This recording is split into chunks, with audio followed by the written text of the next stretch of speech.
सब चीज़ है। Hello guys, Radhe Radhe. तो आप सब कैसे हैं? आई होप आप सब अच्छे होंगे और आप सब बढ़िया होंगे। और आज गाइस मैं ब्लॉग शुरू कर रही हूँ अपने माता के पंडाल के विसर्जन से।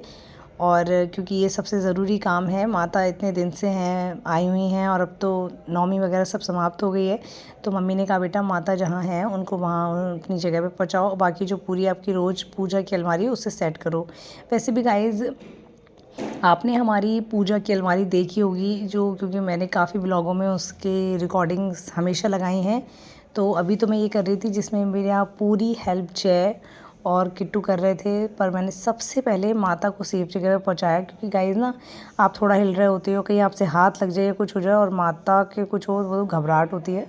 तो सबसे पहले मैंने माता को उनके स्थान पे पहुँचाया। फिर गाइस यहाँ ना एक छिपकली आ गई थी और उसको, मुझे छिपकली से गाइस बहुत डर लगता है। वो ज़रा सा भी मतलब मुझे नहीं छेड़ मिलता उसको, तो वो जा ही नहीं रही थी। तो पहले तो गाइस ये आपको वीडियो तेज़ दिख रही है, पर इसमें पता है आपको आधे घंटे से ज़्यादा का समय लगा, आधे से पौन घंटा लग गया हमें उस छिपकली को मतलब वहाँ से हटाने में। क्योंकि मुझसे तो गाइस मेरी तो, मैं वहाँ खड़ी ज़रूर थी, फिर मेरे में बिल्कुल हिम्मत नहीं होती छिपकली के साथ ये सब करने की। उसके बाद गाइस नीचे की पूरी चीज़ें जो भी थी वो हमने हटा दी थी। फिर गाइस हमने ऊपर की जो हमारी डेकोरेशन थी ना उसको खोलना शुरू किया। और गाइस आपको सच बताऊँ ना, तो माता का पंडाल बनाते वक्त जो खुशी होती है ना, वो उसको हटाते वक्त ही इतना ख़राब लगता है कि मन बिल्कुल भी अच्छा नहीं लगता। क्योंकि हम इतने दिन माता की पूजा करते हैं, पूरा पंडाल सजाया हुआ होता है, और जब इस माता का पंडाल को हम हटाते हैं ना तो ऐसा लगता है माता सचमुच चली गई हैं गाइस। और इन 9 दिनों में वो ऐसा लगता है कि माता यहीं घर में बैठी हैं। और जब ये पंडाल में हटा रही होती है ना तो मुझको ऐसा लगता है माता सचमुच चली गई। और मुझे फ़ील होता है यार अब 6 महीने कब बीतेंगे और नेक्स्ट 9 दुर्गे कब आएंगे। मुझे बिल्कुल भी नहीं अच्छा लगता पंडाल को हटाते हुए, बट गाइस हटाना तो पड़ता ही है क्योंकि आपने माता को 9 दिन बुलाया था और माता 9 दिन आपके घर आई थी। तो आपको जो मेहमान जो आते हैं उन्हें तो करते हैं ना, तो मैंने यही चीज़ें की। फिर सबसे पहले मैंने की गाइस लाइट बंद, क्योंकि मैं अंदर की सामान हटा रही थी। तो मैंने कहा ऐसा ना हो भाई कहीं करंट वरंट खुल जाए। और गाइस लगाते वक्त कितना सोचते हैं ना हम लोग कि ये वाला माला यहाँ लगाएंगे, ऐसा करेंगे, और हटाते वक्त 1 मिनट नहीं लगता गाइस। बस पकड़ी कैंची। और एक्चुअली मुझे क्या इसलिए भी खोलने में इतना टाइम लगता है ना गाइस, क्योंकि हम 9 दिन की वजह से काफ़ी मजबूती दे के बनाते हैं। और आपने हमारे घर में बच्चे देखे हैं गाइस, कभी कहीं कोई आके कहीं टकरा जाए या कुछ हो जाए तो ऐसा ना हो कि कहीं बच्चे ने कुछ पकड़ा और पूरा पंडाल खुल जाए या कुछ भी हो। तो हम ये नहीं करते। इस वजह से गाइस हम ना बिल्कुल बांध वगैरह के सही से बनाते हैं ताकि 9 दिन में कुछ भी ऐसा ना हो। तो इसीलिए हमें इतना टाइम लग रहा है गाइस।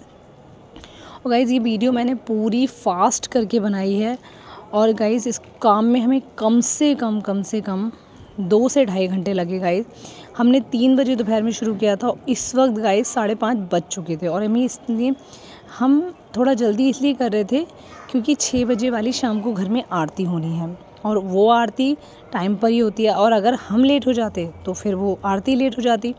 तो मैंने किट्टू से कहा किट्टू ये मैं एक साइड करके मैं खोलती हूँ, तुम जल्दी से दरबार में कागज़ और कपड़े बिछाओ ताकि एक साथ दोनों काम कल चल सकें, वरना फिर तो एक काम चलेगा और एक काम लेट हो जाएगा। और अगर हम एक ही जगह पर दोनों लोग रहेंगे ना तो एक चीज़ ख़त्म होने के बाद ही हम दूसरी शुरू कर पाएंगे।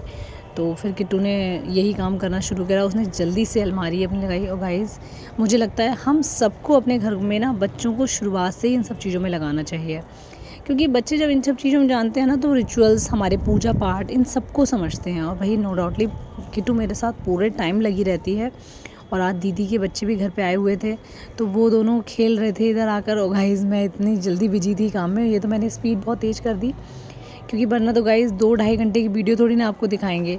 तो मैंने जल्दी से इन सबको खोला और किया। तब तक किट्टू अपने पूरे काम पे लगी हुई थी। फिर मैंने भाई को बुलाया, मैंने कहा भाई तुम ये लाइट वगैरह का काम देख लो, क्योंकि इसका मैंने इस तरीके से हटाया। क्योंकि गाइस ये ना चीज़ें ऐसी होती हैं, अगर लाइट आपकी ज़रा सी भी कहीं से खिंच गई या कुछ हो गया ना वो ख़राब हो जाती हैं। तो मैंने कहा भाई पहले इनका आप हैंड ओवर लो, इनको ठीक से देखो, क्योंकि हम हर चीज़ में यूज़ करते हैं। अब आने वाले फेस्टिवल आएंगे तब वहाँ पे भी करते हैं, तो ये सब चीज़ें इसीलिए बहुत संभाल के रखते हैं। और ये पीवीसी के पाइप तो हम बहुत ही ज़्यादा गाइस, मैंने सारे एक साथ जो इसके जॉइंट्स हैं ना, क्योंकि गाइस इसके जॉइंट्स इतनी आसानी से हमारे शहर में तो नहीं मिलते, मैंने तो ऑनलाइन ऑर्डर करके मंगाए थे। तो मैं ऐसे करके फिर हमने क्या करा, फिर हमने अपनी दरबार का जो हमारा मंदिर है उस पे भगवान लगाना शुरू करे जल्दी। मैंने कहा किट्टू अब तुम मुझे भगवान ला कर देना, मैं लगाती हूँ। और फिर किट्टू का जो साइड की अलमारी थी, वॉल थी, उसको साफ़ करने लगी क्योंकि वो थोड़ा गंदी लग रही थी। इतनी सफाई करने के बाद भी पता नहीं ये धूल और ये गंदगी कहाँ से आती है, जबकि इतनी अल्टरनेट डे पर हम साफ़ करते हैं उसके बाद भी होता है। तो फिर किट्टू ने पूरे इसको साफ़ किया अच्छे से करके कि कहीं कोई गंदगी या कोई ख़राबी रह ना जाए। फिर अम्मू भी आ गई और फिर हमारा पूरा मंदिर मोस्टली हमने लगा दिया था, बस माता वगैरह रह गई थी। तो मैंने कहा था किट्टू मैं जब तक माता को बॉक्स में रखती हूँ, जो हमारे मिरर वाला बॉक्स है शीशे वाला, तुम जब तक ये वाला काम कर लो, बाकी तो सारे काम मोस्टली हो गए हैं। फिर गाइस पूरा मंदिर रेडी हो गया और आरती के लिए पूरी तरीके से तैयार हो चुका था। और भाई हमने सब कुछ लगा दिया था बढ़िया करके। और फिर क्योंकि आरती हुई थी, फिर गाइस सबने मिलके आरती की। बहुत दिनों बाद, मतलब वही 9 दिन बाद हम इस तरीके से आरती कर रहे थे, वरना अभी तो गाइस जोत जल रही थी। तो जोत जलती थी अलग से, हम कोई दिया जलाते नहीं थे और बड़ा ही ख़राब लग रहा था गाइस। मैं आपको अपनी फीलिंग अभी ना बता नहीं सकती, क्योंकि मैं 9 दिन ऐसे दरबार लगा के माता की आरती करते ना, तो आज बड़ा ख़राब लग रहा था मुझे इस तरीके से। पर कोई नहीं, माता तो फिर आएंगी और फिर खूब इंजॉय से मनाएंगे। तो गाइज़ आज पूरा ब्लॉग इसी में रहा। अगर ब्लॉग पसंद आया तो लाइक कीजिएगा। कल फिर मिलेंगे नई चीज़ों के साथ। बाय।